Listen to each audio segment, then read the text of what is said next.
Hello friends, कैसे हैं आप सब। स्वागत है आपका यूपीएससी एट होम प्रविष्या के यूट्यूब प्लेटफॉर्म पे।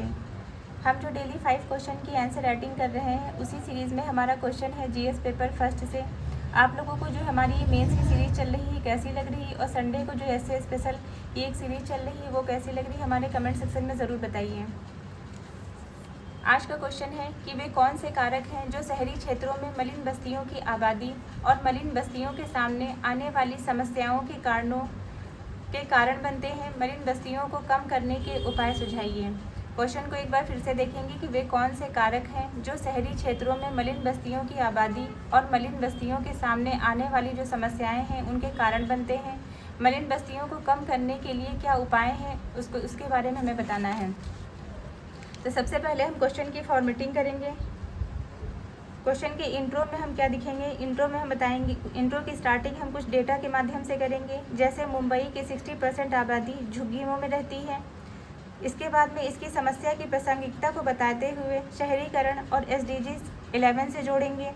फिर क्वेश्चन की जो मेन बॉडी का पार्ट है उसमें हम कारण को बताएंगे कि इसके क्या क्या कारण हैं। जैसे आर्थिक कारण जिसके अंतर्गत गरीबी आता है, फिर सामाजिक कारण जो पलायन से संबंधित है, फिर प्रशासनिक कारण जो नियोजन की कमी से संबंधित है। कारणों को बताने के बाद हम इसकी समस्याएं बताएंगे जो कि स्वास्थ्य, शिक्षा और सुरक्षा पर इसका क्या प्रभाव पड़ रहा है। फिर उसको दूर करने के लिए क्या क्या समाधान है जो कि हम सरकारी योजनाओं के माध्यम से बताएंगे। तकनीकी नवाचार जिसके अंतर्गत 3D प्रिंटेड घर आते हैं, सामुदायिक भागीदारी के माध्यम से बताएंगे। उसके बाद में हम जो है निष्कर्ष को देखें जिसमें संक्षिप्त सारांश प्लस भविष्य की राह जैसे स्मार्ट सिटीज़ और स्थानीयकरण का समन्वय आवश्यक है। इसके माध्यम से हम निष्कर्ष को बताते हुए अपने आंसर को कंप्लीट करेंगे। तो क्वेश्चन को हम स्टार्ट करते हैं। क्वेश्चन है, इसका जो है आंसर है कि 2024 में भारत की शहरी आबादी का 36% हिस्सा मलिन बस्तियों में रह रहा है, जो कि बताया गया है विश्व बैंक 2024 की रिपोर्ट के अनुसार बताया गया है।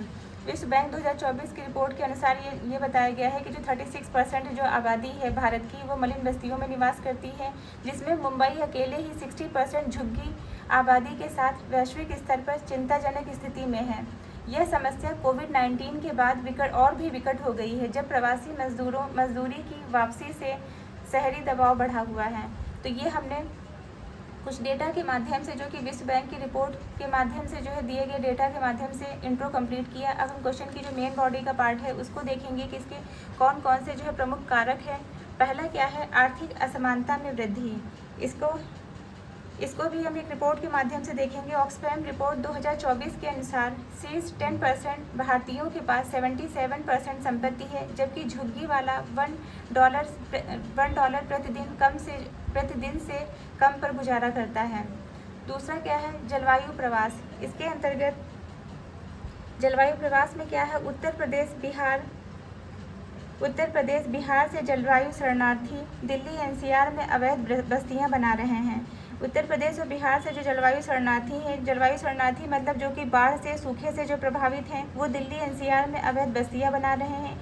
ये जो है ये टेरी की जो है रिपोर्ट 2024 की रिपोर्ट के अनुसार ये डेटा बताया गया है। फिर क्या है, डिजिटल विभाजन। इसके अंतर्गत नेशनल सैंपल सर्वे 2023 के अनुसार झुग्गियों में केवल 18% युवाओं की डिजिटल साक्षरता प्रोवाइड कराई गई है। ये हमने इसके प्रमुख कारक को देख लिया। अब हम सरकारी नवीनतम पहल को देखेंगे। पहला क्या है, लाइट हाउस प्रोजेक्ट 2024 का बजट। इसके अंतर्गत बताया गया है कि 3D प्रिंटेड घरों का निर्माण किया गया है। इसके अंतर्गत चेन्नई, कोलकाता में 3D प्रिंटेड घरों का निर्माण किया गया है, जो कि प्रति यूनिट मात्र 2.5 लाख तक है। फिर क्या है, स्वामित्व 2.0।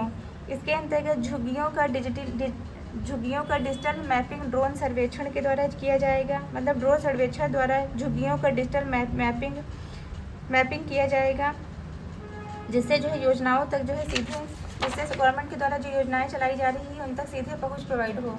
फिर क्या है, सरकारी रोजगार गारंटी। इसके अंतर्गत राजस्थान में शुरुआत की गई है। राजस्थान में इंदिरा गांधी शहरी रोजगार योजना शुरू किया गया है, जो कि 100 दिन का रोजगार जिसे केंद्र सरकार और अन्य राज्यों में लागू करने पर विचार कर रही है। भविष्य के लिए रणनीतियाँ। पहला पॉइंट क्या है कि नीति आयोग का शहरी स्थानीयकरण मॉडल। इसके अंतर्गत रोजगार में वृद्धि और पलायन में कमी की जाएगी। इसके माध्यम से ग्रामीण क्षेत्रों में रोजगार को बढ़ाकर पलायन को रोकना इसका जो है लक्ष्य है। दूसरा क्या है, AI आधारित निगरानी। इसमें बेंगलुरु में ट्रायल के तहत सैटेलाइट इमेजरी से अवैध बस्तियों की पहचान करना। तो ये हमारा जो क्वेश्चन का जो मेन बॉडी का पार्ट था वो कंप्लीट होता है। अब हम इसका जो कंक्लूजन देखेंगे कि मलिन बस्तियां अब केवल आवास की समस्या नहीं, जलवायु न्याय, डिजिटल समावेशन और स्थायी शहरीकरण का मुद्दा है। 2024 में तकनीकी समाधानों और नीति सुधारों का समन्वय ही टिकाऊ परिणाम दे सकता है। तो ये हमारा क्वेश्चन कंप्लीट होता है जो कि हमने लिया था GS पेपर फर्स्ट से। आप लोगों को ये हमारी जो सीरीज़ चल रही है कैसी लग रही है हमारे कमेंट सेक्शन में ज़रूर बताइए। ऐसे ही पढ़ते रहिए, लाइफ में आगे बढ़ते रहिए, UPSC एट होम प्रविशा के साथ में मेंस आंसर राइटिंग करते रहिए।